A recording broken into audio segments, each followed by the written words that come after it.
brief history of Python and how does the programming environment of Python look and how does the coding environment look as such. And we're also going to see what are the integrated development environment that are available along with Python. Now looking into the evolution of Python, Python was developed by Guido van Rossum in the late 80s and it was developed at the National Research Institute for Mathematics and Computer Science, and this was at Netherlands.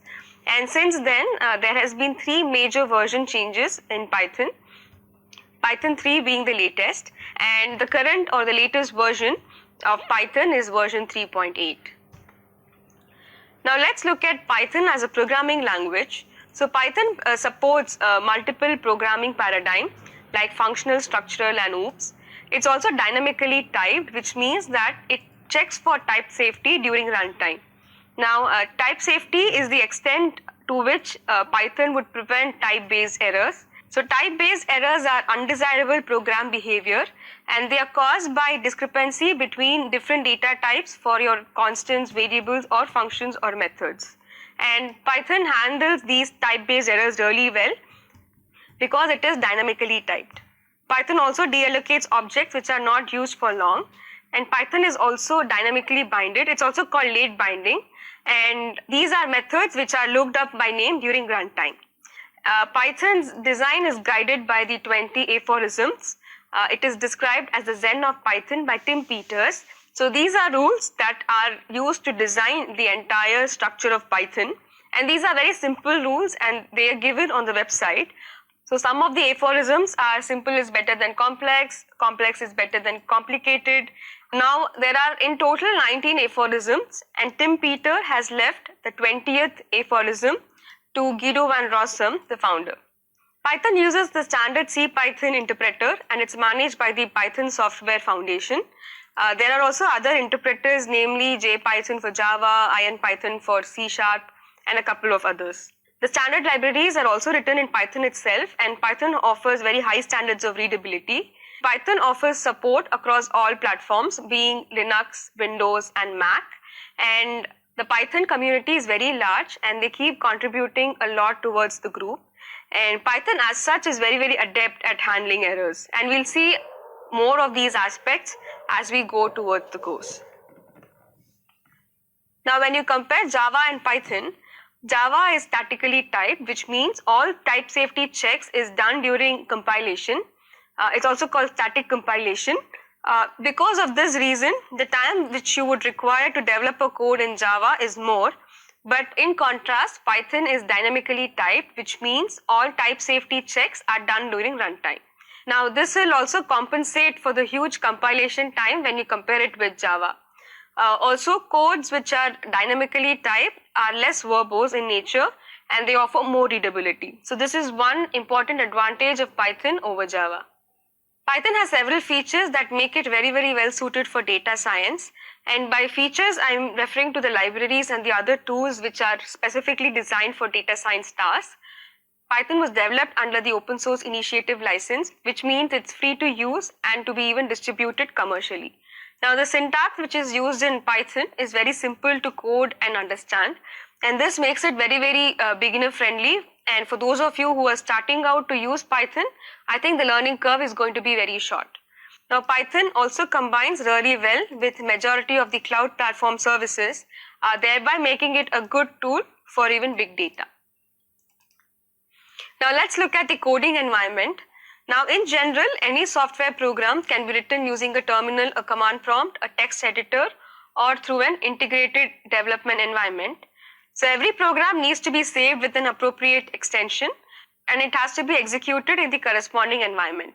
Now, if you take a look at the integrated development environment, it is basically a tool or a software product which is solely developed for the purpose of supporting software development, and this is for various programming languages.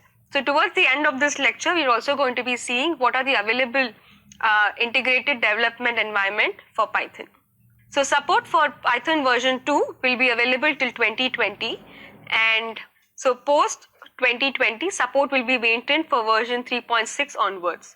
Now you can install the basic version of Python from their website. I have linked up the name of the website here, and Before downloading, if you go to the website, you will also see that they offer a terminal where you can type in basic commands like print statement or assigning a value to a variable and look at basic conditional operations.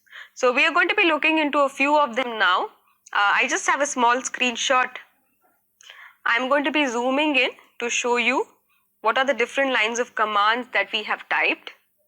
So I have a small statement that says hello world, and this is a string. So print is used to print a statement. Now I have assigned a value of 5 to a variable called my variable. So now my variable is the name of the variable, and in the next line you will see that I have added 8 to my variable and I'm saving it onto B. In the previous line you'll also see that I have ended the statement with a semicolon. Now this is not required, but it's okay to do it because Python does not explicitly expect you to end a line. So you can also try out the other statements that is given here. Now let's say I am assigning a value of test, this is a string, to a variable D. If you just do type of D, you get the data type of the object. Now the object here is the variable. Since this is a string, the data type is displayed as string. So now let's look at what integrated development environments are. Now I've abbreviated it as IDE. Now, like I earlier said, an IDE is a software application. It gives you a cohesive set of tools, and that's required for the software development. The idea of having such an IDE is to basically simplify software development. So Python offers coding only from the terminal. Now, if you're not comfortable using the terminal, you can move on to these integrated development environments. So these IDEs give you better GUI, and they also provide you tools for managing, compiling, deploying and debugging softwares, right? So IDEs provide you a great interface if you're starting out with Python, and they are more easy to understand and interpret compared to a terminal based coding. A typical IDE should definitely comprise of a source code editor, a compiler and a debugger. Additional features can also include syntax and error highlighting and code completion. Now they offer support in terms of building and executing the program along with debugging the code from within the environment. So these are some of the features an IDE should definitely comprise of, but additional features that would be good to have are syntax and error highlighting and code completion. Also, some of the best IDEs provide version control features. Now you have Sublime Text and Atom. These are text editors and they are general IDEs with Python support. But apart from these, if you look at PyCharm, Jupyter or Spyder or Thorny, these are specific editors which are developed for the purpose of Python. Now PyCharm and Spyder dedicatedly use Python. Jupyter provides you Julia, Python, R, and they also now provide Scala. So let's look at the first IDE for Python, which is Spyder. Now Spyder is supported across all OS platforms. They are available as an open source version. So they either come tagged in with an Anaconda distribution, which you can install from their Anaconda website, or you can also install them separately.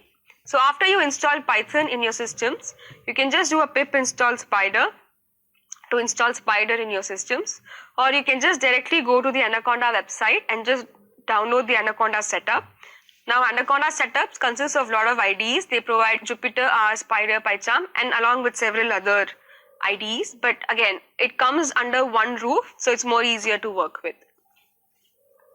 And Spyder is specifically developed for Python and for data science, and its features include a code editor with a robust syntax and error highlighting.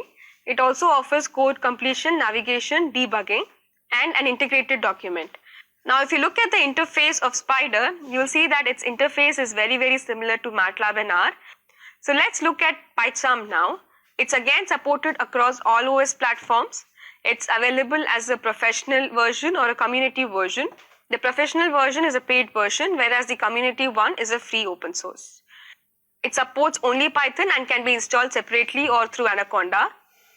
And its features include a code editor with robust syntax and error highlighting facilities. And it also provides you code completion, navigation, and debugging, version control, and unit testing. And this is the environment of PyCharm. It's more suited for those who are from a development platform because its environment and interface is a little complex to understand, but it again proves a great tool for the field of data science. So the last IDE that we are going to look into is the Jupyter Notebook. Now this is very different from the other two IDEs that we've earlier seen, which is Spyder and PyCharm. Now Jupyter Notebook is a web app. It basically allows you to create and manipulate documents which are called notebooks. So it's again supported across all OS platforms and is available as an open source version. So this is a small snippet of Jupyter that I've taken from their website. And you can see that it consists of an ordered collection of input and output cells. Now these cells can contain anything. They can contain codes, text or plots. Now because these cells can also contain text, they are very, very narrative and descriptive in nature. And this makes the understanding even more better because it also allows you to share the codes and narrative text through formats like PDF and HTML. And it's basically used for education and presentation tools because of its nature, because it's very descriptive and narrative in nature, and that makes it very, very good for these fields. But it lacks most of the features of a good IDE, but then it makes it up by, allowing you to add these text and plots in cells.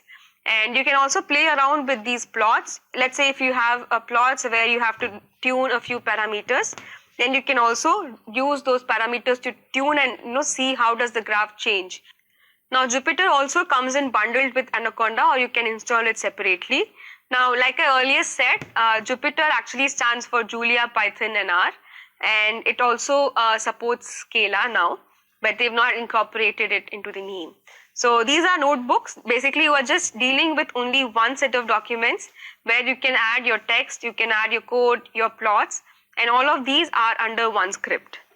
Now that brings us to the question, there are so many IDEs available. How do I choose about what works for me? Now, to know which IDE works really well for you, it's entirely based on requirements.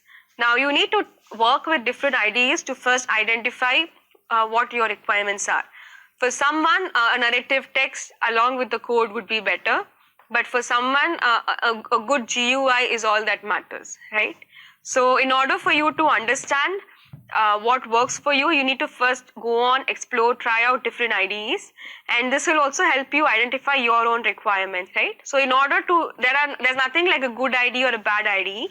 Every IDE is very, very different in nature, and it's all based on your requirements and what you are comfortable working with. Thank you. We'll meet you in the next lecture.